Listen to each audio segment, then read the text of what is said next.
Hello and welcome to An Old Man Watches, and today I'm going to be talking about the 2005 fantasy drama Neverwas, a time when fantasy becomes real. And in this movie, our protagonist is Zach Riley. Zach is a qualified psychiatrist who leaves his high-flying academic career in order to take a job treating patients at a private institution. In fact, to be fair, Zach more or less browbeats the head of operations into giving him a try at the job, explaining that he knew a former patient who didn't get the help they needed, and he wants to make sure that that never happens again. What Zach isn't saying is that the someone in question was his father, who was a renowned children's author who committed suicide. This was some years ago after his stay in the institution.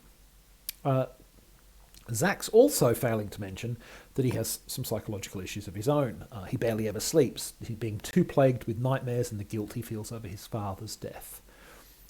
Having landed the job, Zach soon runs into two people who are going to have a profound impact on his life.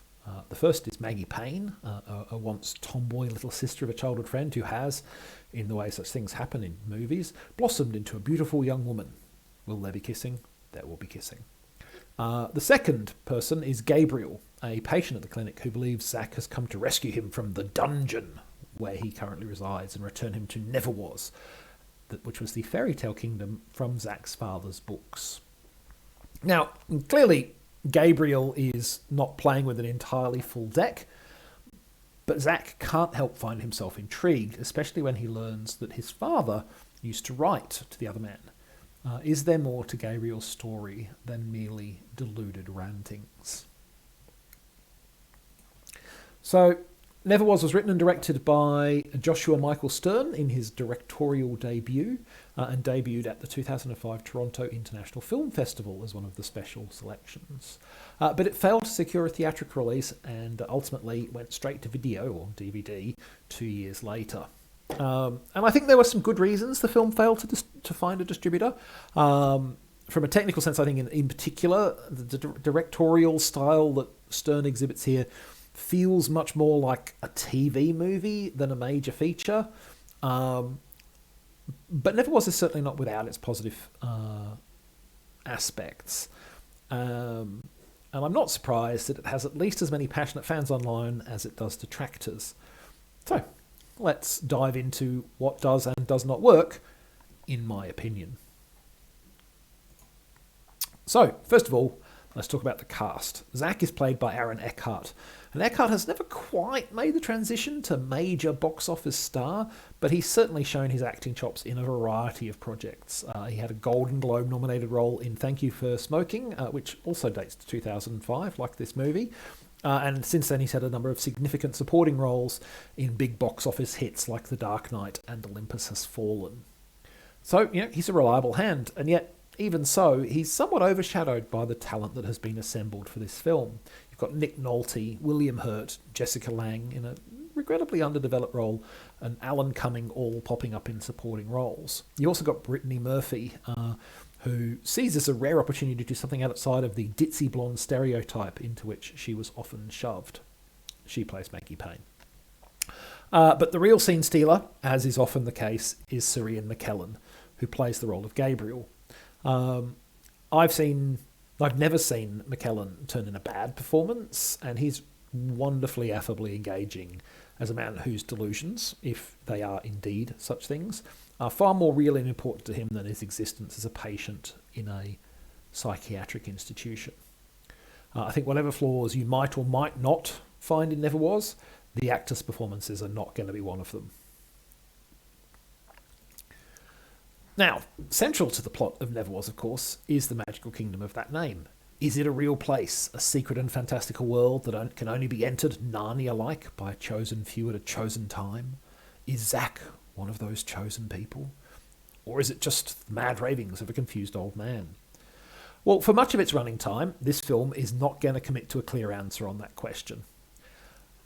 But it would be a bold move indeed to never answer it. Audiences rarely like ambiguity.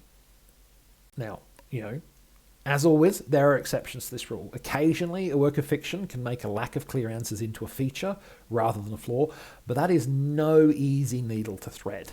And for better or worse, writer and director Joshua Michael Stern does not try to accomplish such an act of finesse.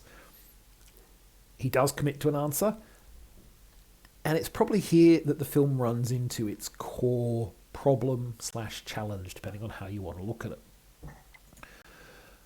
Because while I thought the ending of Neverwas worked quite well, and I've seen plenty of other reviews that seem to find the film quite charming as well, I've also seen a number of deeply disgruntled appraisals. And even while I liked it, I can see where those people are coming from. The film allows the audience a lot of time to come up with their own conclusions and opinions about what they want to be true. And when it does finally give us an answer, it does so in large part by challenging the very basic assumptions that have underpinned the question in the first place. For some audience members, that's going to feel a lot like getting the rug pulled out from under their feet.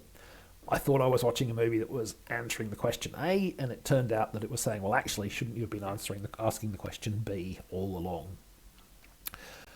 So I can see why it doesn't hit the mark for everyone, but even so, I have something of a soft spot. I think it's a quite gentle film, and it's a movie that puts me in mind of something that Ursula K. Le Guin once said.